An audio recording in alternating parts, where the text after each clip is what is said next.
It was Christmas Eve, and the small town of Gray Hollow was wrapped in a blanket of snow. The streets were lined with twinkling lights, and wreaths adorned every door. For Sarah and her 6-year-old son, Ethan, it was meant to be a peaceful evening. Her husband Tom was away on business, and they were preparing for a quiet night in their cozy house, nestled at the edge of the town's dense forest. They spent the afternoon decorating their Christmas tree, the soft glow of the fireplace illuminating their living room. As evening approached, Sarah made hot cocoa, and they settled down to watch a Christmas movie. The night was calm, filled with the usual holiday cheer, until the sound of a knock echoed through the house. Sarah frowned. It was late, almost 10 p.m., and she wasn't expecting any visitors. She told Ethan to stay on the couch as she went to check the door. "Who is it?" she called, peering through the peephole.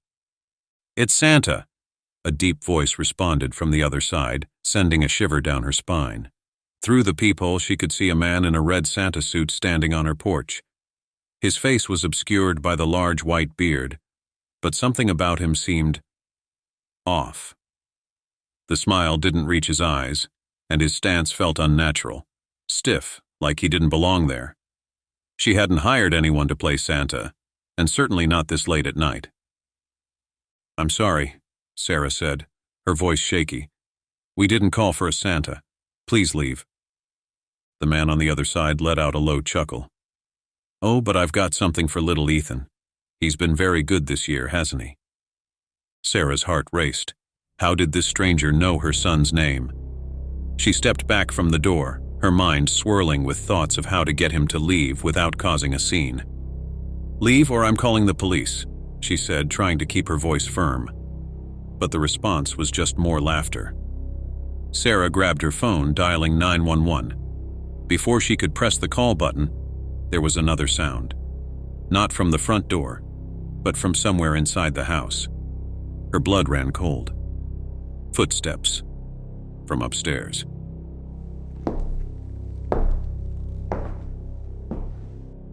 Without a second thought, Sarah ran back into the living room and scooped Ethan into her arms. "We need to go now," she whispered urgently. Ethan, sensing his mother's fear, didn't question her. He clung to her tightly as she hurried to the back door. The footsteps grew louder, heavy and deliberate, as if whoever or whatever was up there knew exactly where they were headed. Sarah managed to get outside, but the bitter cold bit at their skin. She realized she didn't have the car keys. They were still inside. And the front door, which she had left moments ago, was now wide open. The figure of Santa was standing in the doorway, his dark silhouette looming against the bright Christmas lights inside. He stepped out onto the porch, his head slowly turning to face them. "Where are you going, Sarah?" he called out, his voice no longer playful, but filled with malice. She turned and ran, clutching Ethan as tightly as she could. Her only thought was to get to a neighbor's house. But the snow was thick, and the cold was unbearable. Each step felt like a struggle, the wind howling around them. Behind her, the sound of footsteps crunching in the snow grew closer. She turned her head, expecting to see the man in the Santa suit chasing them. But there was nothing, only the sound. Sarah's pulse pounded in her ears as she reached her neighbor's house and pounded on the door. The door opened and an older woman, Mrs. Green, stood there, her face etched with concern. "Sarah, what's wrong?" "He's here. Please let us in," Sarah gasped. Mrs. Green quickly ushered them inside, locking the door behind them. Sarah collapsed onto the couch, still holding Ethan tightly. I think someone was in the house. He was dressed as Santa, and I heard footsteps upstairs," Sarah stammered. Mrs. Green nodded, her face grim. "You're safe now. I'll call the police." As Mrs. Green made the call, Sarah held Ethan close, trying to calm her racing heart. But then Ethan whispered something that made her blood run cold once more. "Mommy, I saw him." "Who, sweetheart?" Sarah asked, her voice trembling. "The man upstairs," Ethan said quietly. "He wasn't Santa. He was wearing Daddy's clothes." The police arrived minutes later, searching Sarah's house thoroughly. but they found no signs of forced entry, and no one inside. Sarah's husband, Tom, returned from his trip the next morning, visibly shaken when Sarah told him what had happened. But when he went upstairs to check the closet, he found his clothes disturbed. Someone had been in the house. And though the police assured them it was probably just a break-in, Sarah couldn't shake the feeling that the man in the Santa suit was still out there watching. Christmas passed, but the eerie memory of that night lingered. Every knock at the door sent a chill down Sarah's spine, and every creak of the floorboards reminded her of the footsteps that had followed her through the house. Some say Christmas is a time for joy and celebration, but for Sarah and Ethan, it became a reminder that sometimes the scariest visitors don't need an invitation. It was the night before Christmas, and the snow was falling steadily, covering the streets in a thick blanket of white. Olivia, a 32-year-old elementary school teacher, was excited to spend Christmas Eve alone for the first time in years. After years of bustling family gatherings and noisy holiday dinners, she was looking forward to a peaceful, quiet evening. Her little house at the edge of a small town was decorated with lights and wreaths, and the tree in her living room glowed warmly. She had just finished wrapping the last of her presents, curled up on the couch with a cup of cocoa, when she heard a knock at the door. Confused, Olivia checked the clock. It was just past 11 p.m. She wasn't expecting anyone, and it was far too late for carolers. She hesitated for a moment, but then got up and peeked through the window next to the door. The frost on the glass obscured her view, but she could make out the silhouette of someone standing on her porch, illuminated by the soft glow of her Christmas lights. Against her better judgment, Olivia opened the door. A man stood there, dressed in a thick black coat and scarf. His face was mostly hidden beneath a beanie and scarf, but his eyes gleamed unnaturally in the darkness. He smiled, but it didn't reach his eyes. "Good evening," the man said in a voice that was far too friendly for a stranger at this hour. "Merry Christmas." Olivia forced a smile. "Merry Christmas. Can I help you?" The man stepped closer, his boots crunching on the snowy porch. "My car broke down just down the road. I was wondering if I could use your phone to call for help." Her instincts screamed at her that something was wrong, but Olivia didn't want to seem rude. After all, it was Christmas Eve, and it was freezing outside. Still, she wasn't about to let a strange man into her house. "I'm sorry, I don't have a landline, but I can call someone for you." He stared at her for a long moment, as if weighing her words. Then his smile widened. "That's okay. I'll be fine. Thanks anyway." He turned and walked back into the night, disappearing into the darkness. Olivia quickly shut and locked the door, her heart pounding. She stood by the window, watching to see where the man went, but she couldn't see him anymore. The only tracks in the snow were the ones leading away from her porch. Trying to shake off the eerie feeling, she returned to her couch and resumed watching her Christmas movie, but the tension in her chest lingered. The house felt colder than before, and the tree lights, once cheerful, now cast long, ominous shadows across the room. Just as she started to relax, there was another knock at the door.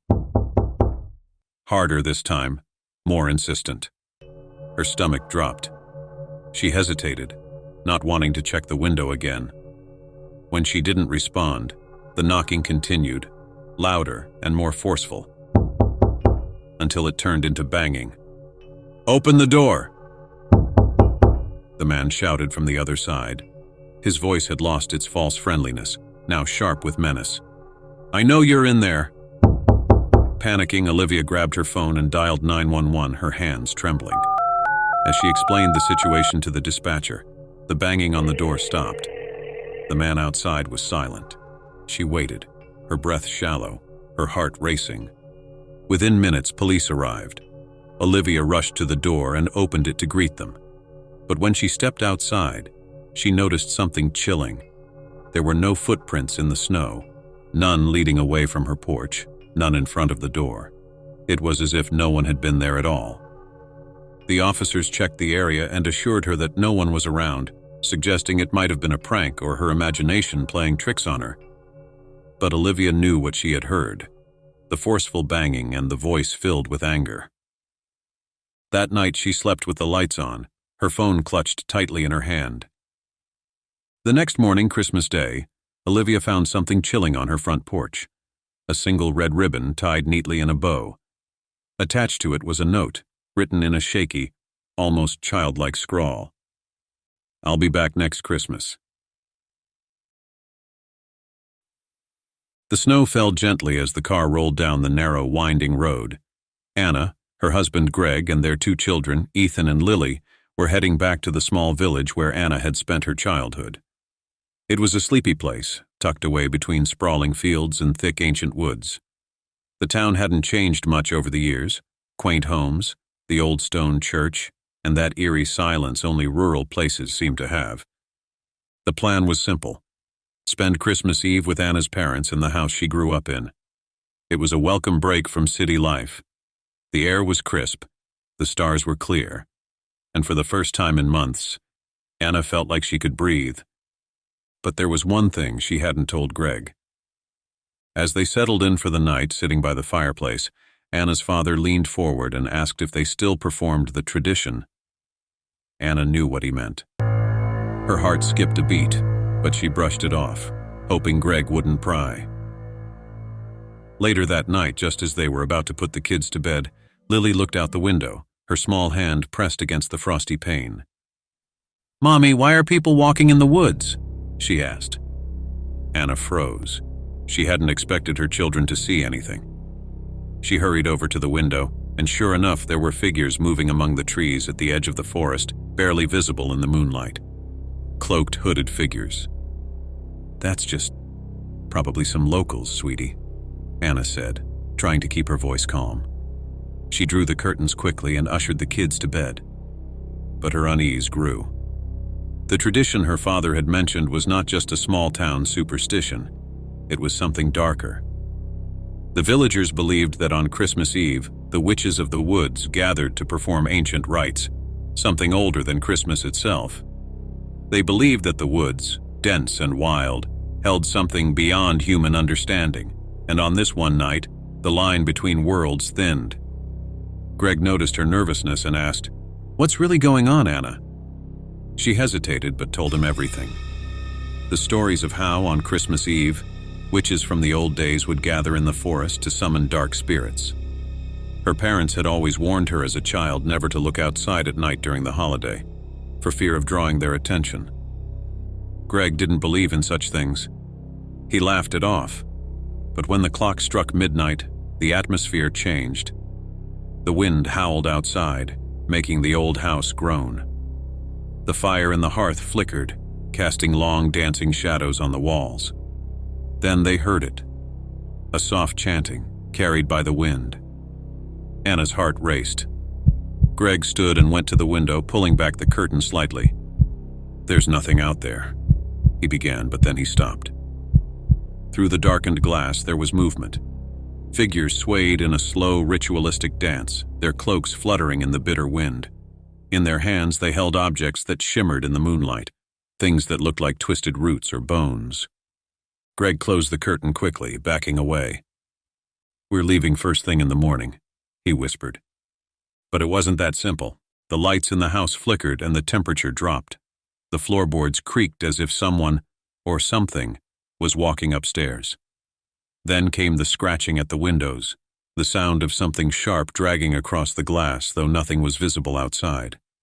Suddenly, the old radio in the corner of the room crackled to life, despite being unplugged. The children, now awake, huddled with Anna, their small hands trembling. Greg grabbed a flashlight and crept toward the front door, determined to get to the car and leave.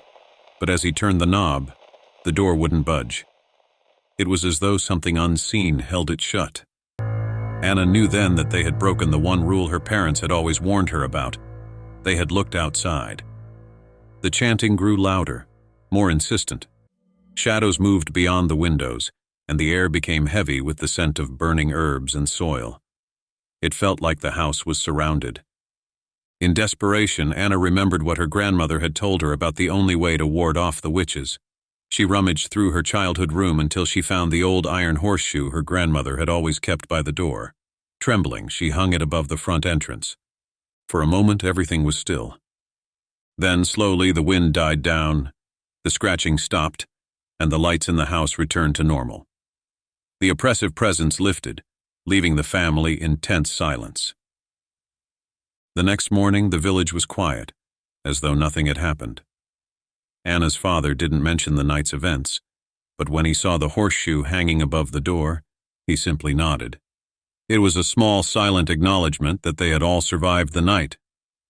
As they packed up to leave, Greg glanced one last time toward the woods.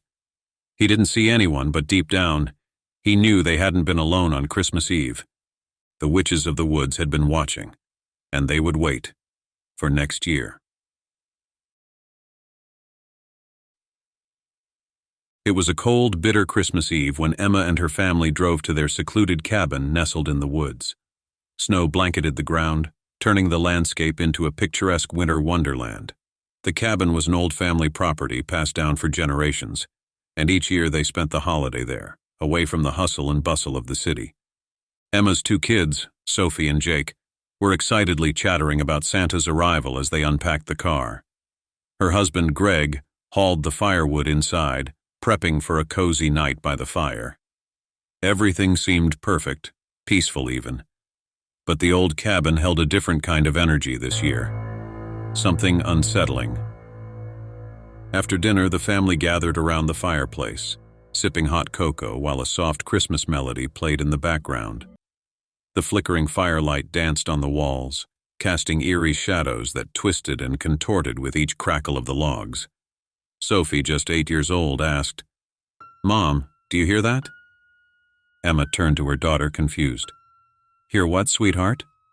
Sophie's eyes widened. The singing. Emma listened closely, but all she could hear was the wind howling outside. "It's just the wind, honey," she reassured her, brushing it off.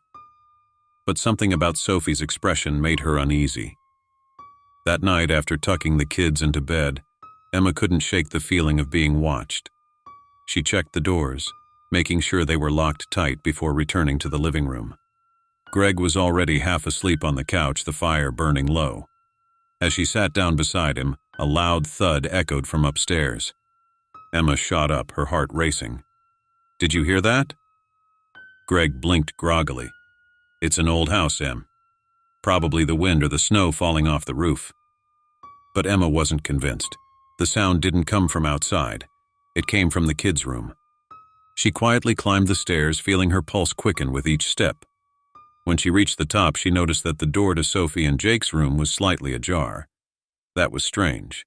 She was certain she'd closed it earlier. Peeking inside, Emma saw both kids fast asleep, tucked under their covers. The room was quiet, too quiet.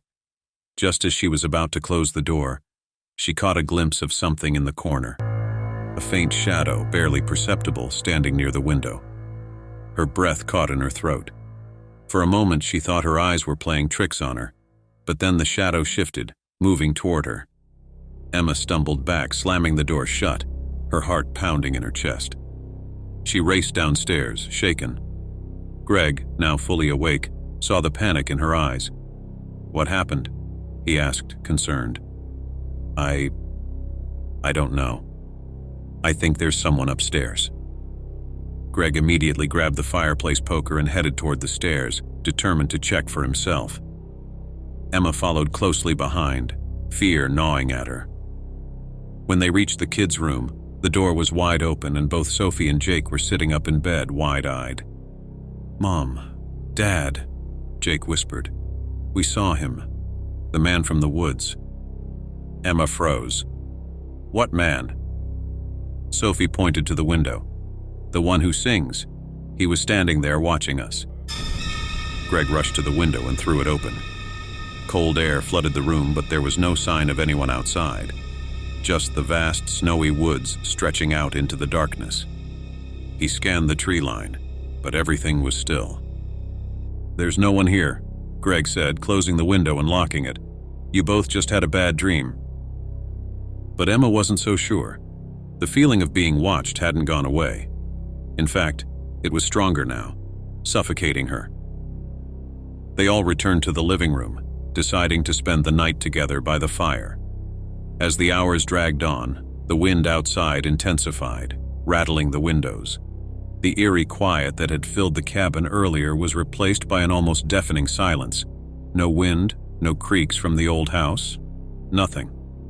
Then, just as the fire began to die down, the singing started. A low, haunting melody drifted through the cabin, chilling Emma to the bone.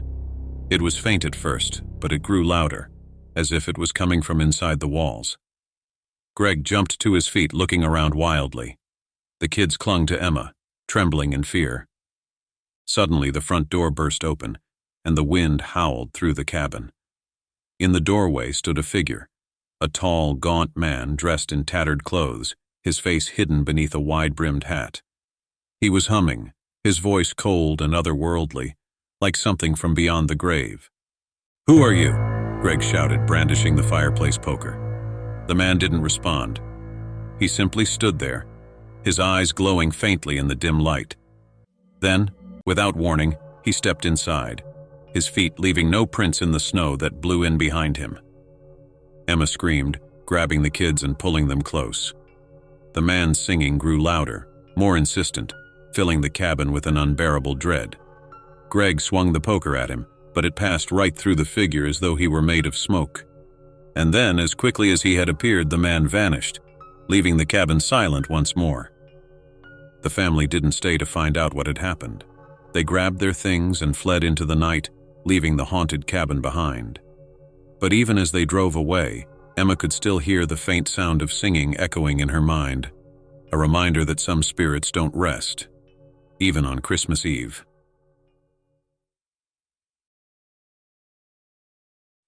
It was Christmas Eve, and Sarah was spending the night at her parents' home in the countryside with her 2 young children, Lily and Ethan.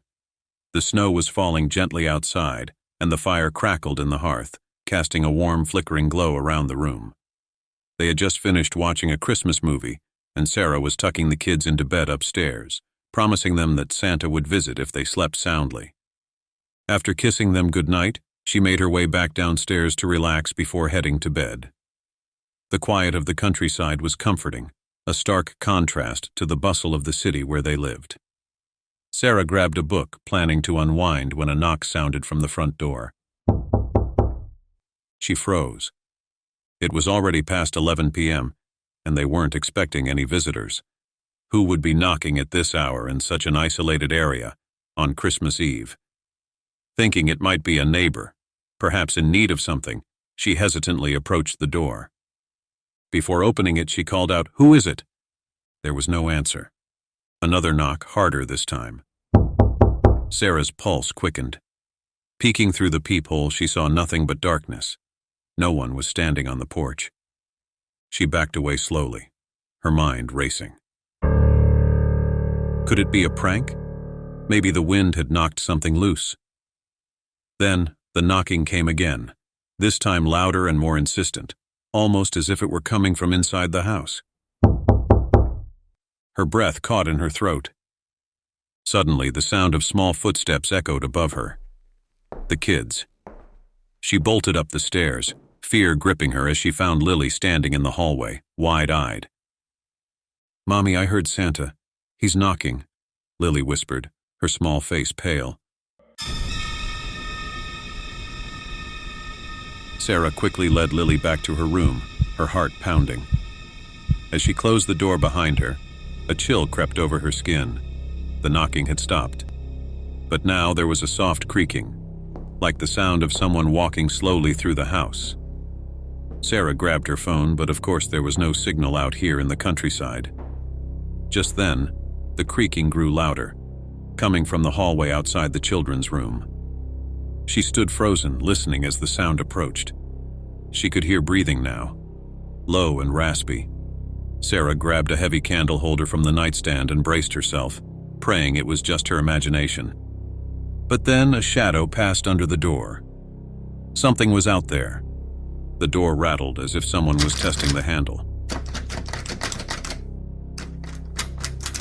Sarah stepped in front of the bed, shielding her children. Lily and Ethan clung to her, eyes wide with terror. Then the door handle twisted slowly, and with a loud creak, the door began to open. Just as Sarah raised the candle holder, a gust of icy wind blew through the room, extinguishing the light. Everything went dark, and in that moment, she heard a deep, guttural whisper. "Merry Christmas." The door slammed shut on its own. For the rest of the night, Sarah stayed awake, holding her children close, but the knocking never returned. The next morning, as the sun rose, they cautiously ventured downstairs. There were no signs of anyone ever being inside the house, but when Sarah opened the front door, she gasped. In the snow leading away from the house were 2 sets of footprints, but they didn't belong to anyone she knew, and they ended abruptly at the edge of the woods.